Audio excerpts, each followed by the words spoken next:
ଗର୍ବ ଓ ଅହଙ୍କାର ଦ୍ୱାରା ଆମର କିଭଳି କ୍ଷତି ହୋଇଥାଏ ଏକ ଛୋଟିଆ କାହାଣୀ ସାହାଯ୍ୟରେ ଆଜି ବର୍ଣ୍ଣନା କରିବି। ଆସନ୍ତୁ ସାଙ୍ଗମାନେ ସେ କାହାଣୀଟିକୁ ଶୁଣିବା ଏବଂ କିଛି ଶିଖିବାକୁ ଚେଷ୍ଟା କରିବା। ଜଣେ ସାଧୁ ଏବଂ ଜଣେ ଡକାୟତଙ୍କର ମୃତ୍ୟୁ ଗୋଟିଏ ଦିନରେ ବା ଏକା ଦିନରେ ହୋଇଥିଲା।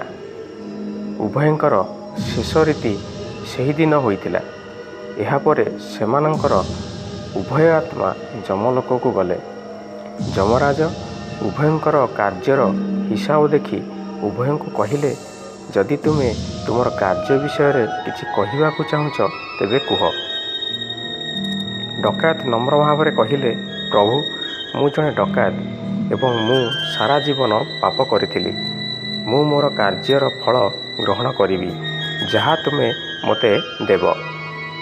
ସେହିଭଳି ସାଧୁ ଜଣକ କହିଥିଲେ ଯେ, ମୁଁ ଜୀବନ ସାରା ତପସ୍ୟା କଲି, ଭଗବାନଙ୍କୁ ଉପାସନା କଲି, ମୁଁ କୌଣସି ଭୁଲ କରିନାହିଁ।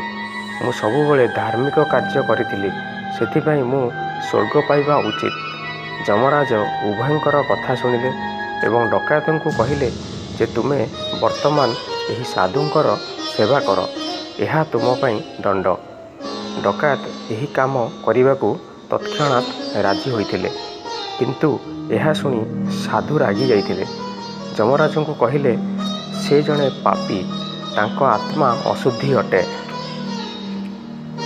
ସେ ଜୀବନରେ କୌଣସି ଭଲ କର୍ମ କରିନାହାନ୍ତି। ଯଦି ସେ ମୋତେ ସ୍ପର୍ଶ କରେ, ମୋର ଧର୍ମ ଭ୍ରଷ୍ଟ ହୋଇଯିବ। ଏହି କଥା ଶୁଣି ଯମରାଜ କ୍ରୋଧିତ ହେଲେ।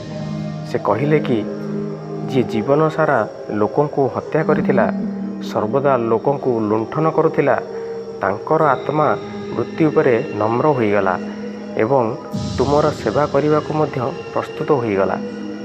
ଯେତେବେଳେ ତୁମେ ଜୀବନ ସାରା ଭକ୍ତି ଏବଂ ତପସ୍ୟା କରି ଥିଲେ ମଧ୍ୟ ତୁମ ମଧ୍ୟରେ ଅହଙ୍କାର ଓ ଗର୍ବ ଭରି ରହିଛି। ତୁମର ସ୍ୱଭାବରେ କୌଣସି ପରିବର୍ତ୍ତନ ହୋଇନାହିଁ। ମୃତ୍ୟୁ ପରେ ମଧ୍ୟ ତୁମ ମନରେ ନମ୍ରତା ନାହିଁ। ଏହି କାରଣରୁ ତୁମର ତପସ୍ୟା ଅସମ୍ପୂର୍ଣ୍ଣ ଅଟେ। ବର୍ତ୍ତମାନ ତୁମର ଦଣ୍ଡ, ତୁମେ ଏହି ଡକାୟତଙ୍କୁ ସେବା କରିବ। ଗର୍ବ ଏବଂ ଅହଙ୍କାର କିଭଳି ଏକ ସାଧୁଙ୍କୁ ମଧ୍ୟ ଏକ ଡକାୟତର ସେବା କରିବା ଲାଗି ବାଧ୍ୟ କରିଥିଲା, ତେଣୁ ତୁମ ଜୀବନରେ ସର୍ବଦା ଗର୍ବ ଓ ଅହଙ୍କାର ଠାରୁ ଦୂରେଇ ରହିଲେ ଉନ୍ନତି ନିଶ୍ଚୟ କରିବ।